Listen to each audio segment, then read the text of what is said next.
तुम्हारी बेवफाई। अमित बार बार साधना को पुकार रहा था, लेकिन साधना उसे अनसुना करके वहां से चली जाती है। अमित हताश और निराश होकर वहीं बैठ जाता है।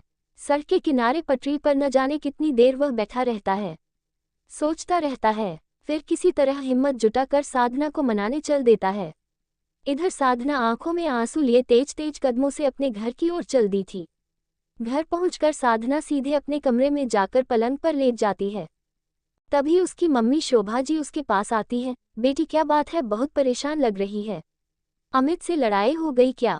मम्मी उसका नाम मत लो, मैं अब उससे कभी नहीं मिलूंगी, बहुत बुरा है वो। आप जाओ, इस समय मुझे किसी से बात नहीं करनी, साधना ने बोला और बगैर जवाब का इंतजार करे वह दूसरी ओर मुंह करके लेट गई।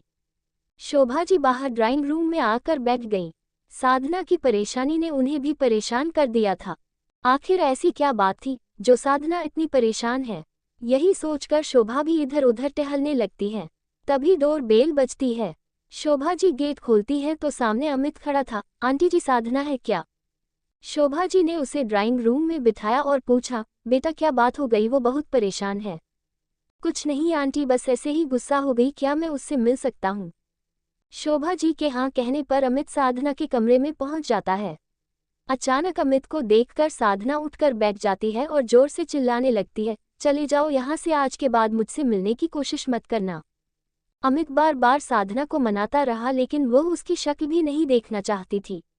अमित ने जाते हुए बस इतना ही कहा, साधना आज तुम बहुत गुस्से में हो, लेकिन मेरी बात पर गौर करना, मैंने कुछ गलत नहीं कहा। और हाँ, मैं आज के बाद तुमसे कभी नहीं मिलूंगा। अमित के बाहर जाते ही शोभा जी फिर से साधना के कमरे में आई और बोली, ये क्या किया बेटी, अमित कितना अच्छा है, तूने उसे बेइज्जत करके घर से निकाल दिया। साधना कुछ नहीं बोली, वह चुपचाप रोती रही। आखिर हुआ क्या था? दरअसल अमित और साधना की मुलाकात एक बस स्टैंड पर हुई थी। अमित अपने घर जा रहा था, रात का समय था। साधना भी अपने गांव के लिए बस के इंतजार में बैठी थी। बस स्टैंड पर मुश्किल से 2-4 लोग होंगे। साधना बार बार घड़ी देख रही थी। अमित उसके पास वाली बेंच पर बैठा था। साधना अपनी जगह से उठी और अमित के पास जाकर बोली, आपको पता है बुलंदशहर जाने वाली बस कितनी देर में आएगी?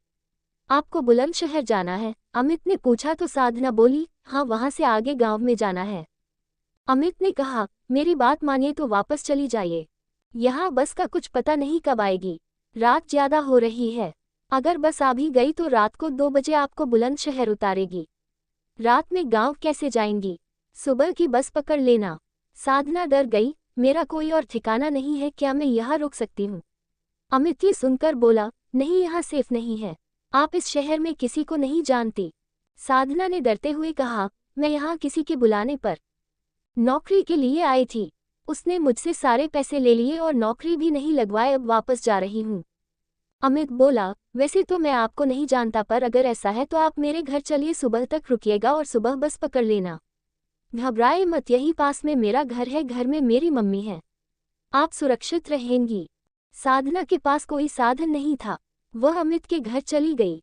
अगले दिन जब वह जाने लगी तो अमित ने उससे उसकी पढ़ाई के बारे में पूछा और उसे अपने ऑफिस में नौकरी की बात करने के लिए कहा।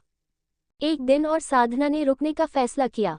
शाम को अमित आया तो उसने बताया कि उसकी कंपनी में नौकरी मिल जाएगी। साधना बहुत खुश हुई। अगले दिन से वह ऑफिस जाने लगी।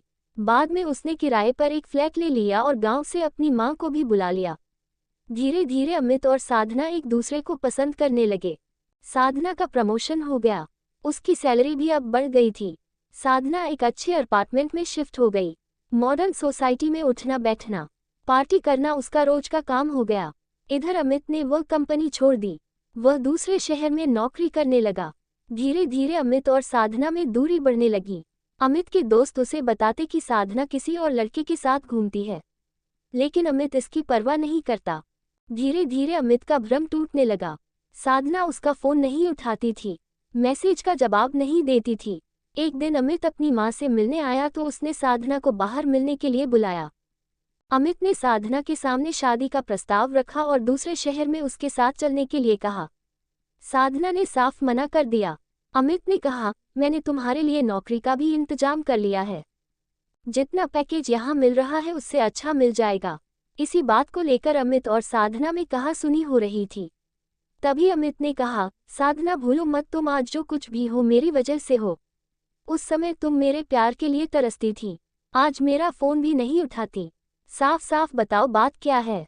साधना बोली, अमित मैं अभी शादी नहीं करना चाहती। जीवन में शादी सब कुछ नहीं होती। यहाँ आज़ादी से जीना ये सब छोड़कर मैं तुम्हारे साथ नहीं आ सकती। ये सुनकर अमित को गुस्सा आ गया और उसने कहा, बात यह है कि तुम किसी और से प्यार करने लगी हो। मैं अब तुम्हें पसंद नहीं हूँ। मेरे दोस्तों ने सब बता दिया है। साधना को बहुत गुस्सा आया और वो अमित को उल्टा सीधा सुनाकर अपने घर आ गई।